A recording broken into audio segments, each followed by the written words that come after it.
বিষয় আরবি ও ইসলাম শিক্ষা। ছোট্ট সোনামণিরা কেমন আছো? আশা করি সবাই ভালো আছো, সুস্থ আছো। আসো আমরা একটু অনলাইন ক্লাসে পড়াশোনা করি, কারণ এখন তো আমাদের অনলাইন ক্লাসে ক্লাস করতে হচ্ছে, সেটা তো তোমরা জানো। তারপরও আবার তোমাদের এই কথাই বলছি,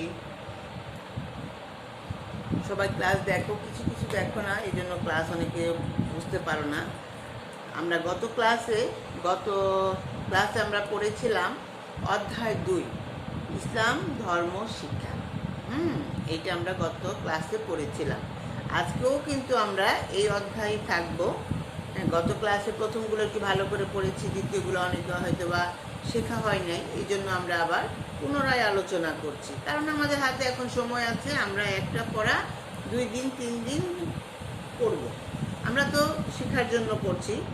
আর তোমাদের প্রথম শ্রেণী, আমি তোমাদের ক্লাস টিচারের কাছে শুনতে পেলাম যে তোমাদের লিখিত পরীক্ষা হবে ধর্ম।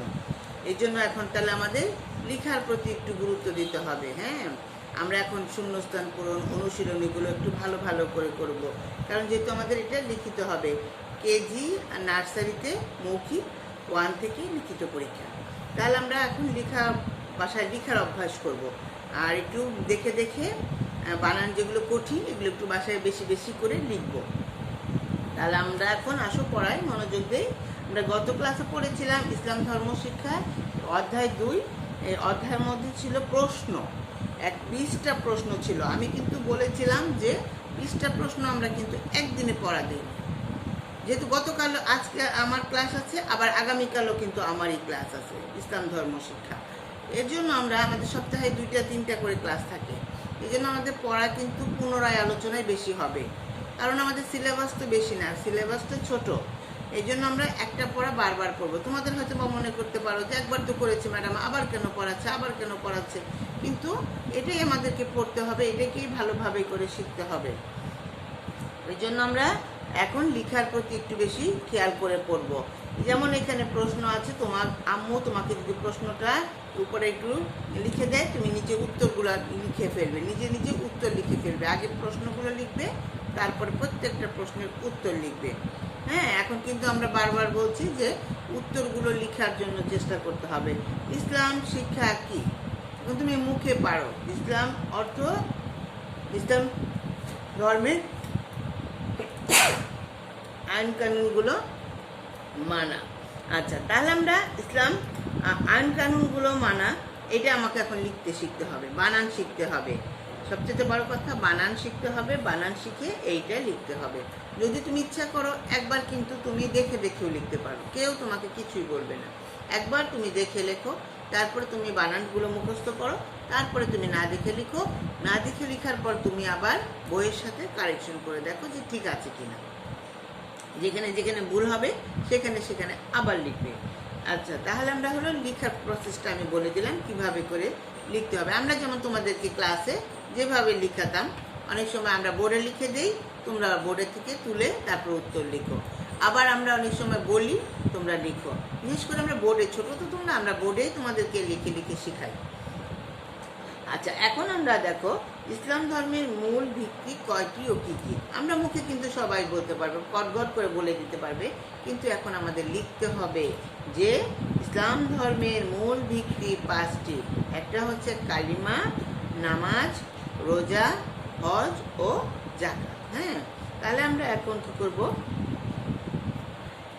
এই যে এগুলো এখন আমরা পয়েন্ট দিয়ে দিয়ে লিখবো, 1 2 3 করে করে পয়েন্ট দিয়ে দিয়ে লেখা শিখবো। হ্যাঁ, যখন তুমি বলতে পারবে একদম ধারাবাহিকভাবে কালিমা প্রথমে, তারপরে নামাজ, তারপরে রোজা, হজ ও যাকাত, এইগুলো আমরা এখন লিখবো। দিনে রাতে কয় ওয়াক্ত নামাজ? আমরা তো জানি, দেখি, কিন্তু তোমরা তো ছোটো, তোমাদের ধারাবাহিকভাবে হয়তো বা জানো না। এখন আমরা ধারাবাহিকভাবে পড়বো। সকালে যেটা সময় পড়া হয় আজান দিলে, সেটা হলো ফজর।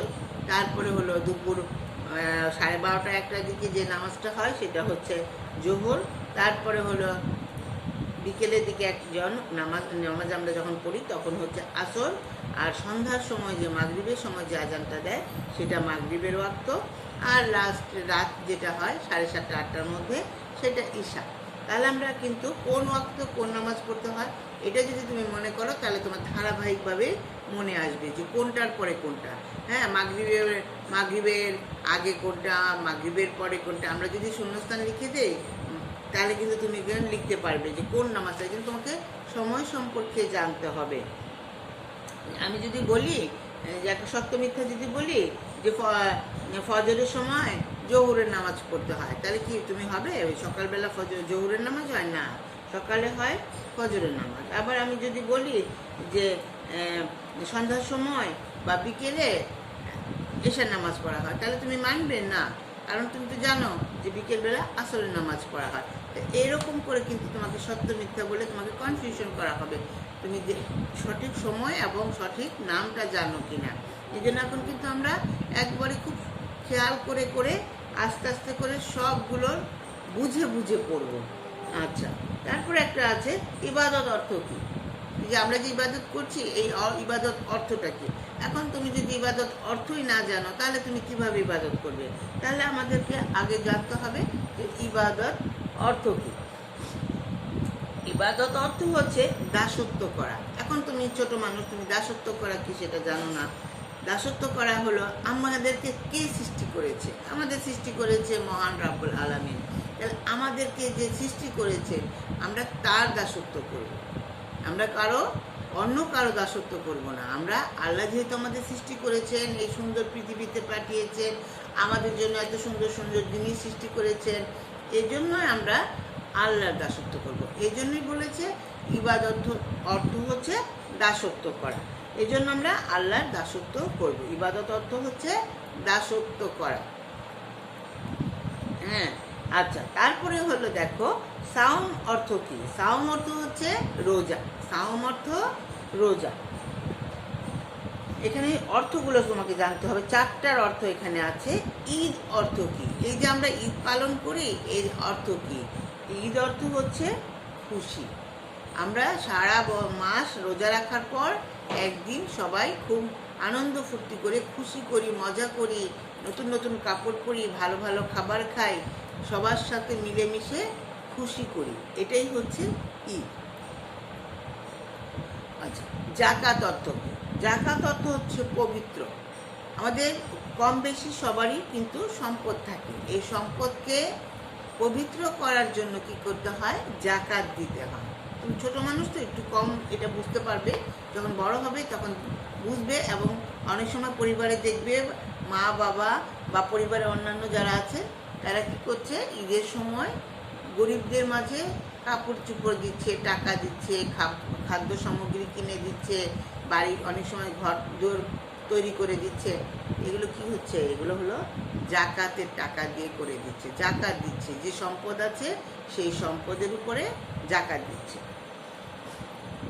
এটা বুঝলেই হবে, তুমি ছোট মানুষ, এটা বুঝলেই হবে যে জাকাত অর্থ হচ্ছে পবিত্র।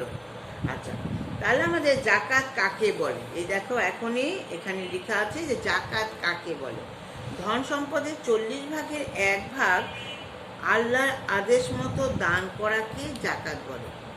যে ধন সম্পদ আছে তার 40 ভাগের 1 ভাগ আল্লাহর রাস্তায় দান করাকে জাকাত বলে। জাকাতের টাকা কিন্তু আর আমরা দিয়ে কিন্তু আবার ফেরত চাইতে পারবো না। যাকে দিব একবারে দান করে দিতে হবে নিঃশর্তভাবে, আর কোনো শর্ত দিও না বা কোনো কাজের বিনিময়েও না। এটা আমি তাকে, আমার সম্পদ আছে এজন্য আমি গরিব, তার নাই, তাকে আমি দান করলাম, হ্যাঁ, এরকম করে তাকে একেবারে দিয়ে দিতে হবে নিঃশর্তভাবে, কোনো শর্ত দিয়ে না যে আজকে তোমাকে আমি টাকা দিলাম, কালকে তুমি আমার কাজ করে দিবে বা তুমি আমাকে এটা এনে দিবে, ওইটা করে দিবে না। জাকাতের টাকার বিনিময়ে কোনো কিছু আমরা গ্রহণ করতে পারবো না। এই জন্যই বলছে যে ধন সম্পদের 40 ভাগের 1 ভাগ আল্লাহর আদেশ মতো দান করাকে জাকাত বলে। ঠিক আছে, এখন সবার নিশ্চয়ই বুঝতে আর কোনো অসুবিধা হচ্ছে না। আচ্ছা, তারপরে 10 নম্বর প্রশ্ন দেখো, কোনো কাজ শুরু করার পূর্বে কি বলতে হয়? কোনো কাজ শুরু করার পূর্বে, আমি আগেই বলেছি যে কোনো ভালো কাজ শুরু করার আগে আমরা অবশ্যই বিসমিল্লাহির রহমানির রহিম বলবো। সেটা ঘুমে থেকে উঠে বলো, পড়ার সময়, খাওয়ার সময়, কোথাও যাওয়ার সময়, হ্যাঁ, আমরা যে কোনো কাজ শুরু করার পূর্বে আমরা যদি বিসমিল্লাহির রহমানির রহিম বলি তাহলে কি হবে? আল্লাহ আমাদের সেই কাজটা সুষ্ঠুভাবে সম্পন্ন করতে সহায়তা করবে এবং কাজটা আমার ভালো হবে। আল্লাহর নাম নিয়ে যে কোনো কাজ করলে সেই কাজে কি হয়, সুফল ভালো পাওয়া যায়, তাই না? তাহলে আমরা বিসমিল্লাহির রহমানির রহিম এটা বলার অভ্যাস করব। এটা অভ্যাসের একটা ব্যাপার। অনেকে আছে খাওয়ার সময় খাবার সামনে চলে আসে, কি করে, খেয়ে নেয়, কিন্তু কিছুই আল্লাহ শুকরিয়া আদায় করছেন না। এই জন্য কী করতে হবে, খাবার আগে সবসময় আমাদের হাত ধুয়ে পরিষ্কার করে সাবান দিয়ে হাত ধুয়ে খাবার সময় যখন আমরা খাবো, খাবারটা সামনে নিয়ে বিসমিল্লাহির রহমানির রহিম বলে মুখে দিব। ঠিক আছে? এটা আমি বারবার বলছি, অভ্যাসে পরিণত করতে হবে। হ্যাঁ, ভালো কিছু অভ্যাস করব, আর খারাপ যে জিনিসগুলো আছে সেগুলো আমরা পরিত্যাগ করব না। খারাপ কাজ কখনোই না করার চেষ্টা করব। আচ্ছা, তারপরে আমরা পাঠ্যপুস্তক পড়ার পূর্বে কি বলতে হয়। এখানে 11টা প্রশ্ন আছে, আমরা 11টা প্রশ্ন আজকে খুব ভালো করে কিন্তু পড়লাম। পাঠ্যপুস্তক পড়ার পূর্বে কি বলতে হয়, পাঠ্যপুস্তক পড়ার পূর্বে আমি সবসময় বলছি আল্লাহর নাম নিয়ে আরম্ভ করবে। রাব্বি জিদনি ইলমা, এই কথাটা আমরা বলবো, রাব্বি জিদনি ইলমা, অর্থ হে আমার প্রতিপালক আমাকে জ্ঞান দান করো। এই যে তোমার মাথায় এত বুদ্ধি, এত কিছু, এই জ্ঞানগুলো কে দিয়েছে? এগুলো সবই কিন্তু আল্লাহর দান। জ্ঞান কিন্তু সম্পূর্ণটাই আল্লাহর দান। সবার মাথার মধ্যে কিন্তু মগজ আছে, সবার মাথার মধ্যেই বুদ্ধি আছে, কিন্তু এক একজনের বুদ্ধি কিন্তু এক এক রকম। কারণ কি? কারণ হলো আল্লাহ তাআলা এক একজনের বুদ্ধি কম বেশি করে দিয়েছে। এই জন্য কী করবো, আল্লাহর কাছে বুদ্ধি চাইবো, জ্ঞান চাইবো। এই জন্য বলবো রাব্বি জিদনি ইলমা। কত সুন্দর কথা, তাই না? আমি আশা করি তোমরা এইগুলো কিন্তু একটাও ভুলবে না এবং প্রতিটা জীবনে প্রতিফলন করার চেষ্টা করবো। আমরা শুধু পড়লাম আর রেখে দিলাম তা কিন্তু চলবে না, কারণ আমাদের পড়াটাকে আমাদের ভবিষ্যতে কাজে লাগাতে হবে এবং আমরা সেভাবেই চলবো। আমরা যে মুখে বললাম একটা, পড়লাম একটা, কাজ করি আর একটা, না, সেগুলো চলবে না। আমাদের ভালো মানুষ হতে হবে, তাই না? ভালো মানুষ হতে হলে ভালো গুণাবলী অর্জন করতে হবে।